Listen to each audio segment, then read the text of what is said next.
तुमच्या विश्वासाचा आवाज, जळगाव उन्नती। जनसामान्याचे प्रश्न, न्यायासाठी लढणाऱ्या मजलुमांचे हित।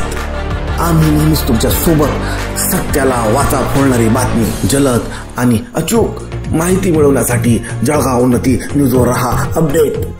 देवेंद्र सिंग सोमवंशी यांच्या वाढदिवसानिमित्त समाजसेवेचा अनोखा उपक्रम। रुग्णांना फळे आणि खाऊ वाटप करून वाढदिवस साजरा। किसान एकता महासंघाचे महाराष्ट्र प्रदेश प्रभारी देवेंद्र सिंग सोमवंशी यांच्या वाढदिवसानिमित्त समाजसेवेचा अनोखा उपक्रम राबवण्यात आला। दिनांक 15 फेब्रुवारी 2025 रोजी जळगाव जामोद येथील शासकीय रुग्णालयात रुग्णांना फळे आणि खाऊ वाटप करण्यात आले। या कार्यक्रमाला महासंघाच्या अनेक पदाधिकाऱ्यांची उपस्थिती होती। सुरुवातीला सोमवंशी यांना पुष्पगुच्छ देऊन वाढदिवसाच्या शुभेच्छा देण्यात आल्या। त्यानंतर रुग्णालयातील डॉक्टर, नर्सिंग स्टाफ आणि उपस्थित रुग्ण व त्यांच्या नातेवाईकांना खाऊ आणि फळांचे वाटप करण्यात आले। पदाधिकाऱ्यांची मोठी उपस्थिती, समाजसेवेचा संदेश।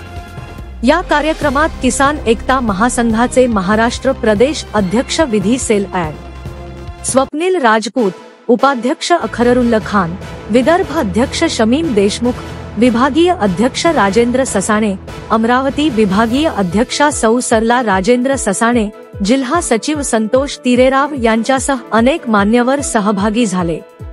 त्याचबरोबर गणेश सिंग परिहर, गणेश सिंग चव्हाण, किशोर काळे, सुनील गावंडे, संजय काकड, मीडिया प्रभारी दुर्गासिंग सोळंके, संग्रामपूर तालुका अध्यक्ष प्रमोद धुमाळ आणि इतर कार्यकर्त्यांची उपस्थिती होती। या उपक्रमामुळे सामाजिक बांधिलकीचा उत्कृष्ट संदेश देण्यात आला। रुग्णालय प्रशासन आणि रुग्णांचा सकारात्मक प्रतिसाद। रुग्णालय प्रशासनाने या उपक्रमाचे मनःपूर्वक कौतुक केले। अशा सामाजिक उपक्रमांमुळे गरजू रुग्णांना थोडा दिलासा मिळतो, असे मत डॉक्टर आणि कर्मचाऱ्यांनी व्यक्त केले। समाजात सकारात्मकता आणि मदतीचा हात देण्यासाठी या उपक्रमाने नवा आदर्श निर्माण केला आहे। वाढदिवस साजरा करण्याचा हा अनोखा आणि प्रेरणादायी मार्ग भविष्यात इतरांसाठीही प्रेरणादायक ठरेल। जळगाव उन्नती न्यूज, तुमच्या हक्काचा आवाज। आमच्या चॅनलला सबस्क्राइब करा आणि अशाच ताज्या व विश्वसनीय बातम्यांसाठी बेल आयकॉन दाबा। तुमच्या विश्वासावरच उभे राहतो जळगाव उन्नती न्यूज।